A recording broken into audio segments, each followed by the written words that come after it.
আসসালামু আলাইকুম ওয়া রাহমাতুল্লাহ। আল্লাহর কাছে অতি প্রিয় বান্দা যারা, আমরা সবাই আল্লাহ তাআলার বান্দা। তিনি আমাদের রব, আমাদের সৃষ্টিকর্তা। আল্লাহর প্রিয় বান্দা হওয়া মুমিনের অনন্য বৈশিষ্ট্য। আল্লাহ তাআলার প্রকৃত বান্দা সে যে তার বিশ্বাস, চিন্তাধারা, তার প্রতিটি ইচ্ছা ও আকাঙ্ক্ষা পালনকর্তার আদেশের অনুগামী করে রাখে এবং যখন যে আদেশ হয় তা পালনের জন্য সদা প্রস্তুত থাকে। পবিত্র কোরআনে ইরশাদ হয়েছে, রহমানের প্রিয় বান্দা তারা যারা জমিনে নম্রভাবে চলাফেরা করে এবং অজ্ঞ লোক তাদের কথা বললে তারা সালাম তথা শান্তিপূর্ণ কথা বলে এড়িয়ে যায়। যারা রাত অতিবাহিত করে নিজের প্রতিপালকের সামনে, কখনো সেজদা অবনত হয়ে এবং কখনো দণ্ডায়মান অবস্থায়। যারা বলে, হে আমাদের রব, জাহান্নামের আযাব থেকে আমাদের দূরে রাখুন। নিশ্চয়ই তার আযাব সদা সংলগ্নে, নিশ্চয়ই তা আবাসস্থল ও বাসস্থান হিসেবে অতি নিকৃষ্ট। আর তারা যখন ব্যয় করে, অপব্যয় ও কার্পণ্য করে না, তাদের ব্যয় হয় ভারসাম্যমান।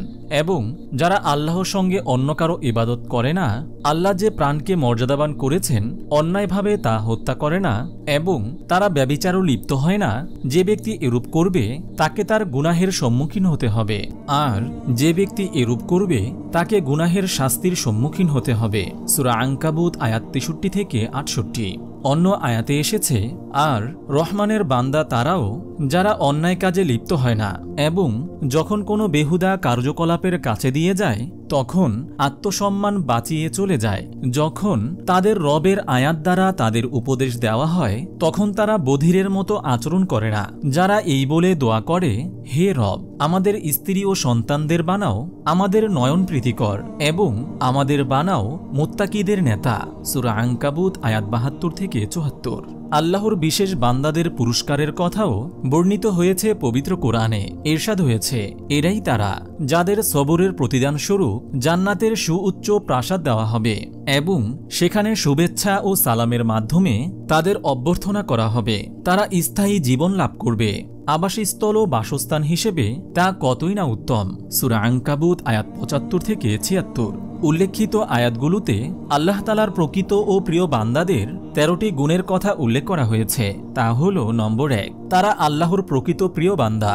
নম্বর 2, যারা জমিনে নম্রভাবে চলাফেরা করে, তারা অহংকারী ও দাম্ভিক নয়। নম্বর 3, যারা মূর্খদের সঙ্গে কথা বলার সময় সালাম তথা শান্তিপূর্ণ কথা বলে এড়িয়ে যায়। নম্বর 4, যারা রাত যাপন করে তাদের রবের সামনে সেজদা অবনত হয়ে এবং দণ্ডায়মান অবস্থায়, অর্থাৎ রাত জাগরণ করে ইবাদতের ভেতর দিয়ে রাত কাটায়।